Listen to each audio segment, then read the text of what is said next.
सूरज धीरे धीरे पहाड़ों के पीछे ढल रहा था। उसकी सुनहरी किरणें पूरे गांव को मानो सोने की चादर से ढक रही थी। चारों ओर हरियाली थी। खेतों में लहलहाती फसलें हवा के साथ झूम रही थी। किसान दिन भर की मेहनत के बाद मुस्कुराते हुए अपने घर लौट रहे थे। बच्चों की हंसी, पक्षियों की चहचहाहट और चूल्हों से उठता धुआं पूरे गांव को जीवंत बना रहा था। यह गांव अपनी मेहनत, ईमानदारी और एकता के लिए दूर दूर तक प्रसिद्ध था। किसी को जरा भी अंदाजा नहीं था कि यह शांत शाम उनके जीवन की आखिरी बेफिक्र शाम साबित होने वाली है। इस गांव में हर किसान अपनी फसल को अपने परिवार की तरह प्यार करता था।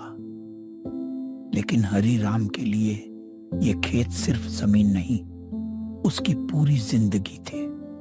और अब वही जिम्मेदारी धीरे धीरे उसका बेटा राघव संभालने लगा था।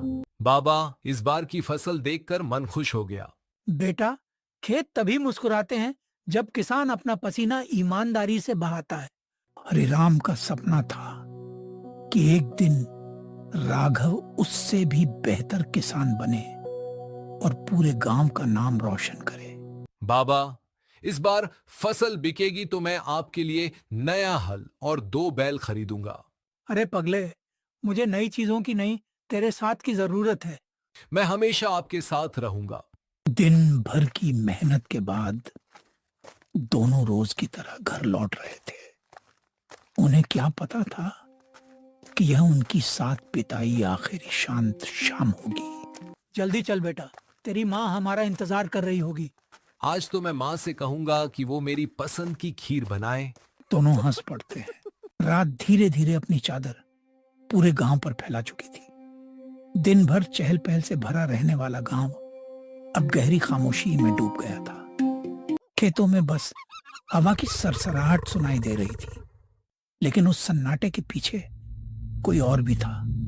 कोई जो अंधेरे में छिपकर सही समय का इंतजार कर रहा था। जंगल की गहराइयों से आती हर आवाज किसी अनजाने खतरे का संकेत दे रही थी।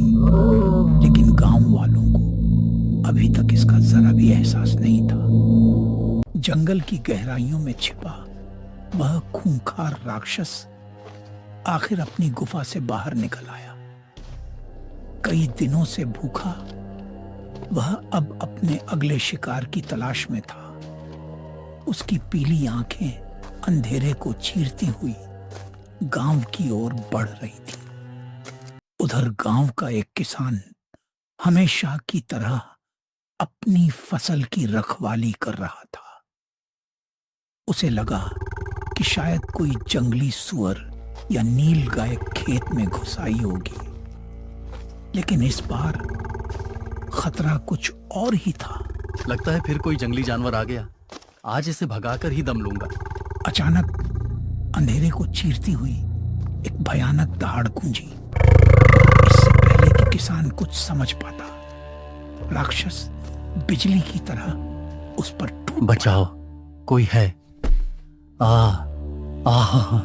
कुछ ही पलों में सब कुछ शांत हो गया।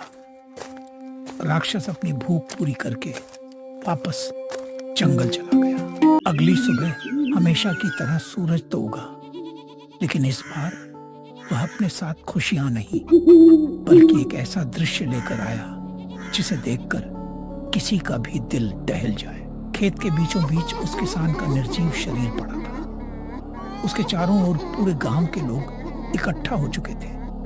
किसी की आंखों में आंसू थे तो किसी के चेहरे पर डर साफ दिखाई दे रहा था। गांव के श्मशान घाट पर पूरे रीति रिवाजों के साथ किसान का अंतिम संस्कार किया गया। जलती हुई चिता की लपटों के बीच हर किसी की आंखों में डर, दुख और गुस्सा साफ दिखाई दे रहा था। अंतिम संस्कार के बाद गांव के सभी लोग भारी मन से पंचायत में इकट्ठा हुए। चौपाल पर गहरा सन्नाटा छाया हुआ था। किसी के चेहरे पर चिंता थी तो किसी की आंखों में अपने परिवार को खो देने का डर। भाइयों, आज हमने अपना एक साथी खो दिया है। अगर हम आज भी चुप बैठे रहे तो कल किसी और घर का चिराग बुझ जाएगा। मुखिया जी, वो कोई साधारण जंगली जानवर नहीं था। मैंने उसकी दहाड़ सुनी थी। ऐसा लगा जैसे पूरा जंगल कांप उठा हो। हमारी फसलें भी खतरे में हैं और हमारी जान भी। आखिर कब तक हम डर डर कर जीते रहेंगे? डर कर बैठ जाने से वह राक्षस नहीं रुकेगा। आज उसने हमारे एक साथी की जान ली है, कल वह किसी और को अपना शिकार बनाएगा। अगर हमें अपने परिवार और गांव को बचाना है तो हमें उस राक्षस का सामना करना ही होगा। लेकिन बाबा, वह बहुत ताकतवर है। क्या हम सच में उसका सामना कर पाएंगे?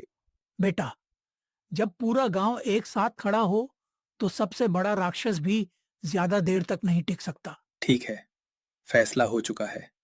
आज शाम सूरज ढलते ही हम सब अपने अपने हथियार लेकर जंगल की ओर निकलेंगे। उस खूंखार राक्षस को ढूंढेंगे और उसका अंत करके ही वापस लौटेंगे। हाँ, हम सब साथ चलेंगे। चलेंगे। शाम होते ही गांव के कुछ बहादुर किसान अपने हाथों में मशालें, भाले, कुल्हाड़ियां और लाठियां लेकर जंगल की ओर बढ़ चले। हर किसी के मन में डर था, लेकिन अपने गांव और परिवार की रक्षा करने का हौसला उससे कहीं बड़ा था। कुछ ही देर बाद गांव वाले राक्षस की गुफा के पास पहुंच गए। चारों ओर गहरा सन्नाटा पसरा हुआ था। तभी अचानक पूरे जंगल में एक भयानक दहाड़ गूंज उठी। दहाड़ सुनते ही सभी किसान डर से कांप उठे। उनकी नजरें गुफा की ओर टिक गईं। अगले ही पल गुफा के भीतर गहरा अंधेरा हिलता हुआ दिखाई दिया और धीरे धीरे वह विशालकाय राक्षस बाहर निकलने लगा। उसकी चमकती हुई पीली आंखें, नुकीले दांत और डरावना शरीर देखकर सभी किसानों के होश उड़ गए। वे डर के मारे अपनी जान बचाने के लिए गांव की ओर भागने लगे। लेकिन हरिराम ने दृढ़ निश्चय कर लिया था कि वह अपने गांव और अपने परिवार की रक्षा के लिए इस राक्षस का अंत करके ही मानेगा, चाहे इसके लिए उसे अपनी जान ही क्यों न देनी पड़े।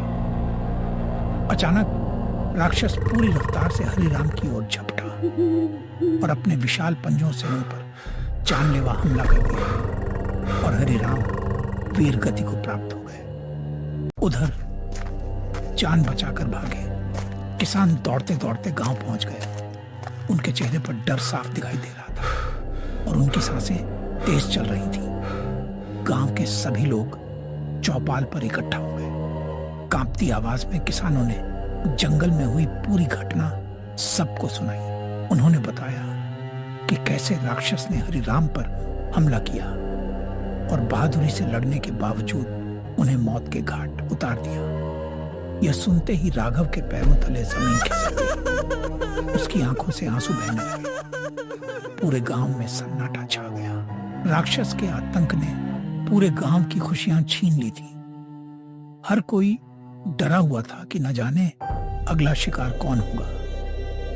उस रात पूरे गांव में कोई भी चैन की नींद नहीं सो पाया। चारों ओर सिर्फ सन्नाटा, डर और मातम का माहौल था। अगली सुबह पूरे गांव के लोग चौपाल पर इकट्ठा हुए। चारों ओर गहरा सन्नाटा पसरा हुआ था। हर किसी के चेहरे पर डर, उदासी और चिंता साफ दिखाई दे रही थी। कोई कुछ नहीं बोल रहा था। सभी के मन में बस एक ही सवाल था, अब आगे क्या होगा? भाइयों, हमने हरिराम जैसे बहादुर किसान को खो दिया।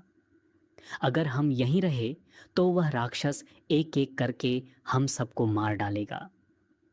मेरा मानना है कि अब हमें यह गांव छोड़ देना चाहिए, तभी हमारे परिवार सुरक्षित रह पाएंगे। नहीं, हम अपना गांव और अपने खेत छोड़कर कहीं नहीं जाएंगे। मैं अपने पिताजी की मौत का बदला लिए बिना चैन से नहीं बैठूंगा। जब तक उस राक्षस का अंत नहीं कर देता, मुझे शांति नहीं मिलेगी। राघव की बातें सुनकर पूरे चौपाल में खामोशी छा गई। सभी उसकी बहादुरी देख हैरान थे, लेकिन साथ ही उसके लिए चिंतित भी थे। राघव, तुम्हारा साहस काबिले तारीफ है, लेकिन तुम उस राक्षस को कैसे मारोगे? वह बहुत ताकतवर है। तुम्हारे पिता जैसे बहादुर इंसान भी उसका सामना नहीं कर पाए। राक्षस चाहे कितना भी ताकतवर क्यों ना हो, हर ताकत की एक कमजोरी होती है। मेरे पास एक योजना है। अगर आप सब मेरा साथ दें तो हम अपनी ताकत से नहीं, अपनी चतुराई से उस राक्षस का अंत कर सकते हैं। राघव की हिम्मत ने पूरे गांव में एक नई उम्मीद जगा दी। हम सब तुम्हारे साथ तुम्हारे हैं। साथ हैं। राघव ने गांव वालों को अपनी पूरी योजना समझाई। उसकी योजना सुनकर सभी गांव वालों के मन में एक नई उम्मीद जाग उठी। सारे किसान मिलकर एक बड़ा गड्ढा खोदने में लग गए। सभी ने ढेर सारी लकड़ियां और सूखी घास लाकर इकट्ठा कर ली। धीरे धीरे वह गड्ढा बहुत बड़ा और गहरा हो गया। उसके बाद सभी किसानों ने मिलकर उस गड्ढे में खूब सारा मिट्टी का तेल भर दिया। फिर उन्होंने गड्ढे को सूखी घास, पत्तों और लकड़ियों से इस तरह ढक दिया कि वह बिल्कुल सामान्य जमीन जैसा दिखाई देने लगा। धीरे धीरे शाम ढल गई और चारों ओर अंधेरा छा गया। सभी किसान अपनी अपनी जगह छिपकर बैठ गए। उनके हाथों में जलती हुई मशालें और हथियार थे। उधर जंगल में राक्षस जाग चुका था। अपनी भूख मिटाने के लिए वह धीरे धीरे गुफा से बाहर निकला और गांव की ओर चल पड़ा। जैसे ही राक्षस गांव की ओर बढ़ता हुआ दिखाई दिया, सभी किसान अपनी अपनी छिपी हुई जगहों पर सतर्क हो गए। किसी ने भी जरा सी आवाज नहीं की। राघव की नजरें राक्षस के हर कदम पर थी। जैसे ही राक्षस आगे बढ़ा, वह गहरे गड्ढे में गिर गया। राघव ने तुरंत मशाल फेंकी। आग भड़क उठी और कुछ ही पलों में राक्षस जलकर मर गया। सभी किसान खुशी और निश्चिंत होकर अपने अपने घर लौट गए। अब उनके दिलों से डर पूरी तरह खत्म हो चुका था। राघव ने अपने पिता की शहादत को व्यर्थ नहीं जाने दिया और पूरे गांव को राक्षस के आतंक से हमेशा के लिए मुक्त कर दिया। उस दिन पूरे गांव ने समझ लिया कि साहस, एकता और बुद्धिमानी से सबसे बड़ी मुसीबत को भी हराया जा सकता है।